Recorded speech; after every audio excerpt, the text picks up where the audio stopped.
Man, this is so hard. I hope I don't cry. Hi everyone, welcome in or welcome back to my channel. So in today's video, I wanted to talk about something that I think is really important. I've actually wanted to make this video for quite some time now, and I've actually gotten quite a few DMs about this, to make a video about this, and that is being in a long-term relationship, in a long-distance relationship, when your partner is not living here in Korea. So I think when it comes to dating in Korea videos that you typically see, it's usually people talking about dating in Korea, especially when it comes to dating Koreans.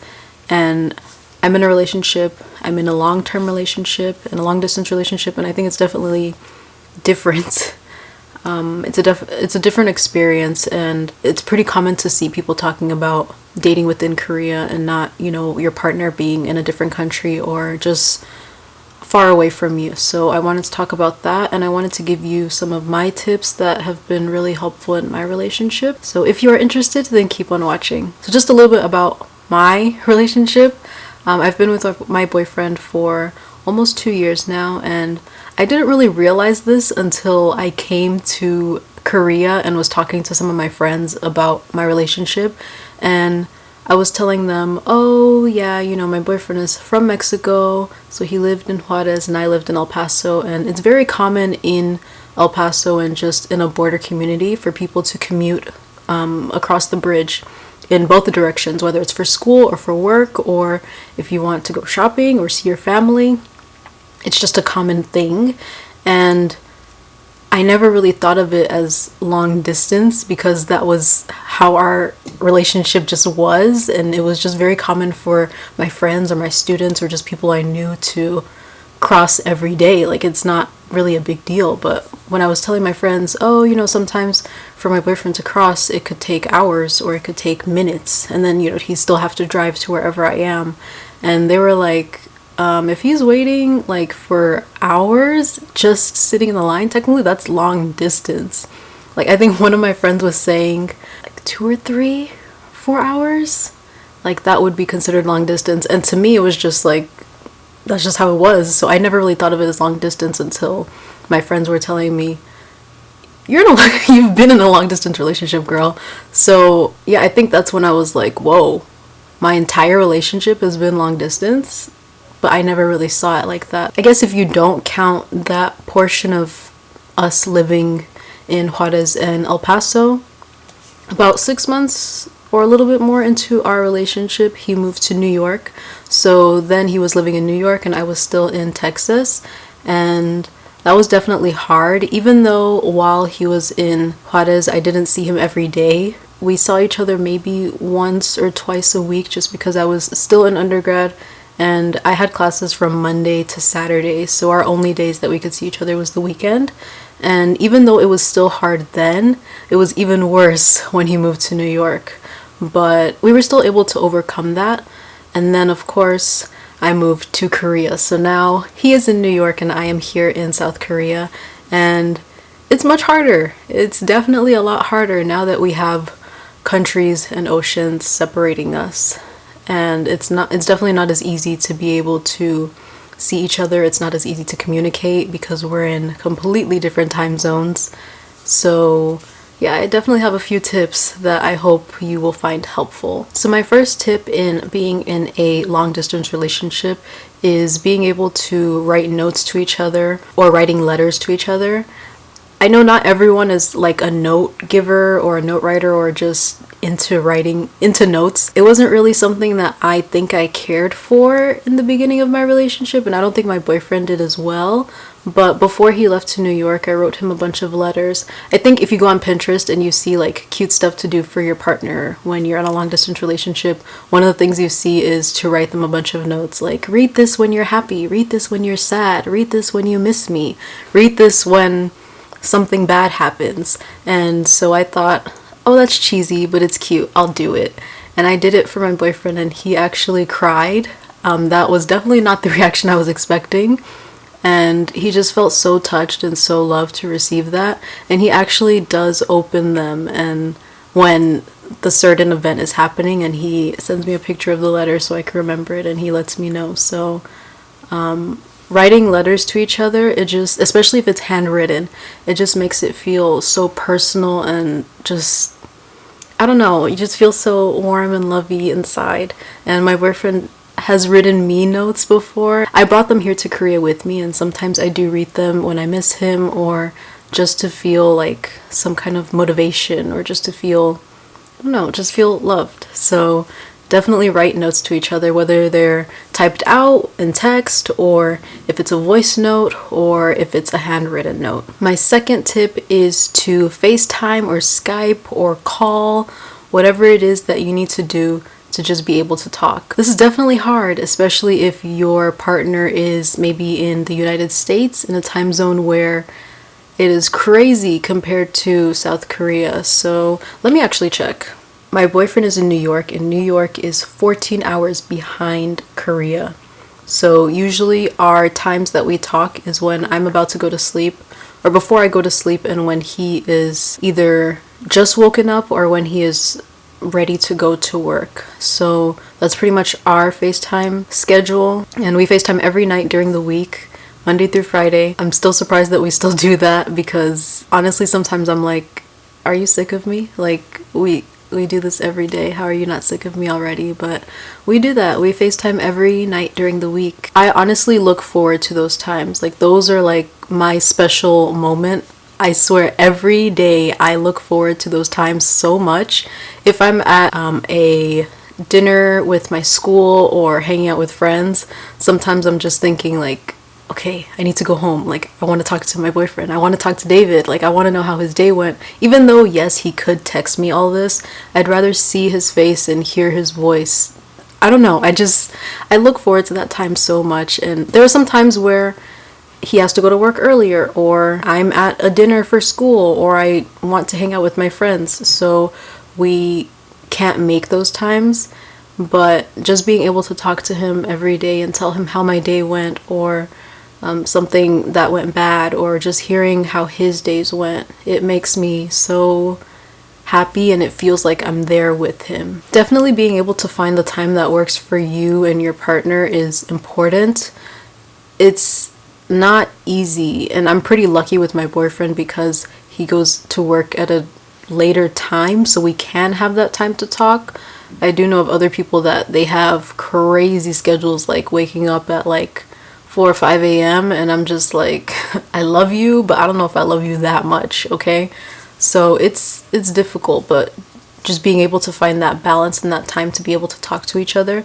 And it doesn't have to be every day. That's just how me and my boyfriend are, but as long as you get to have that communication, that's super important. Also connecting with that is my next point, which is giving each other space. So like I said, my boyfriend and I talk every day during the week, but on the weekends we don't FaceTime each other. And I think it's mainly because I travel on the weekends, and he may travel as well. He may hang out with friends, or he may have some kind of event that's going on. But even if we didn't have all these things going on, I think we would want to talk to each other, but definitely having that space is important, because you don't want to feel suffocated by your partner. You don't want to feel like I have to tell them everything that's going on, and I have to keep them in the loop, and I feel like I can't enjoy the moment of where I am. Because I will admit, when I first came to Korea, I feel like there were times where I was kind of locking myself in and not trying to explore where I am, or get around, or get to talk to other people, because I was just like, I miss home. I want to feel, I don't know, I don't know if what I'm saying is making sense, but you just don't want to feel like you're suffocating your partner, because yes, you both miss each other, and yes, it's hard being away, but the more you're constantly reminding them, it can feel suffocating and it can feel burdening. And I think I am a little bit guilty of that, but I'm trying my best to not be like that, so I'm working on it. My next tip is to visit each other if it's possible. Again, if it's possible. For myself and my boyfriend, it's a little bit harder, especially because he's in New York, I'm in Korea. They're on completely different continents, on completely different sides of the world, so it's a little bit harder. Of course, it's more expensive for both of us. I have been lucky enough to be able to visit him before I was moving to Korea. I flew to New York and then I came to Korea. And I was also able to go visit him during the summer vacation. So I spent 2 weeks in New York with him. And I'm also seeing him this winter vacation when I go home. So I'm very grateful and blessed that I have that opportunity, because I know that not everyone can say, you know, they have that opportunity to see their partner as many times as they would like to. And of course, I would love to see him more times than that. But of course, it's expensive, it's harder, but if you can, visit each other. This brings me to my next point, which is to have a deadline of when the long distance will end, or to at least have a date where you are meeting up. So this is going to give you something to look forward to. It doesn't have to be concrete or final, but just an estimate so you both know this is what we're looking forward to. So for myself and my boyfriend, I knew before dating him that I wanted to come to Korea, or at least teach abroad. Having a boyfriend was never something that was in my plan or that I was thinking about, especially when it came to coming to Korea, because I'm moving to a new country.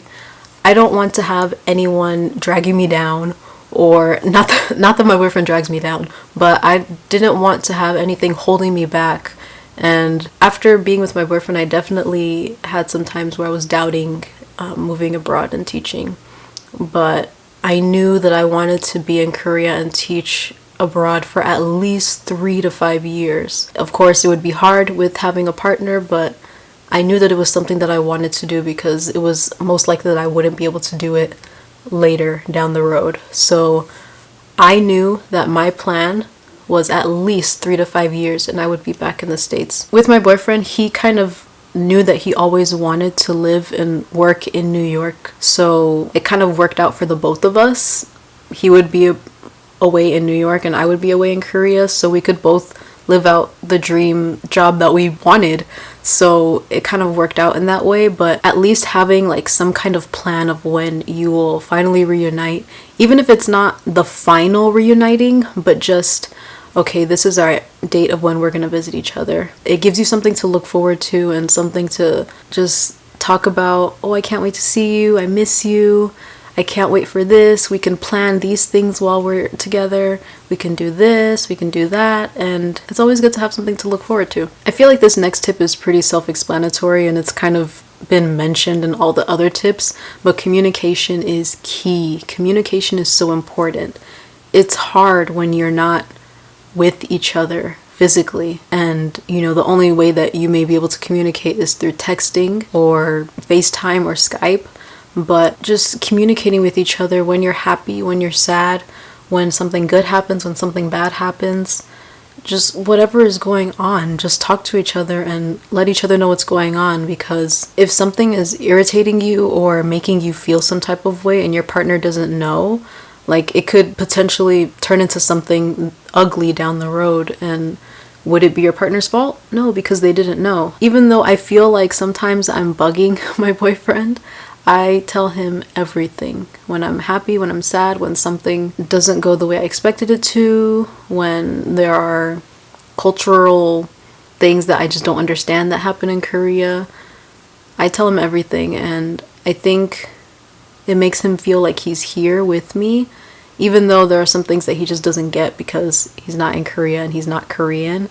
It still makes him feel like he's part of the loop. So definitely communicate with each other. And my last tip is to trust each other. I think this is kind of, again, self-explanatory, but trust is so important, especially since you're not physically with each other. I trust my boyfriend with my life, and I know that he trusts me as well. Having that bond with each other is so important, especially since you are so far away. If I didn't trust my boyfriend, first of all, I wouldn't even be in a relationship with him in the first place. Why would I even waste my time with someone that I can't even trust? And I think for me, I know not everyone thinks like this or is in a relationship for the end goal of possibly spending the rest of your life with that person. But for me, that is what I look for in a relationship.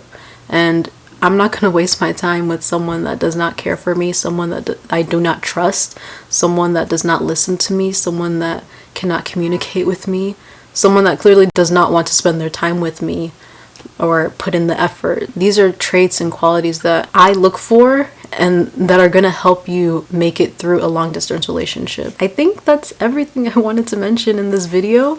If I forgot something, I will leave it down in the comments below. If you think I forgot something important, let me know down in the comments below. If you are in a long distance or a long-term long distance relationship, please share your tips down below. I would love to hear them, and I'm sure so many other people would love to hear them as well. If you enjoyed this video, please give it a thumbs up and subscribe to my channel. Thank you so much for watching, and I will see you in my next video. Bye!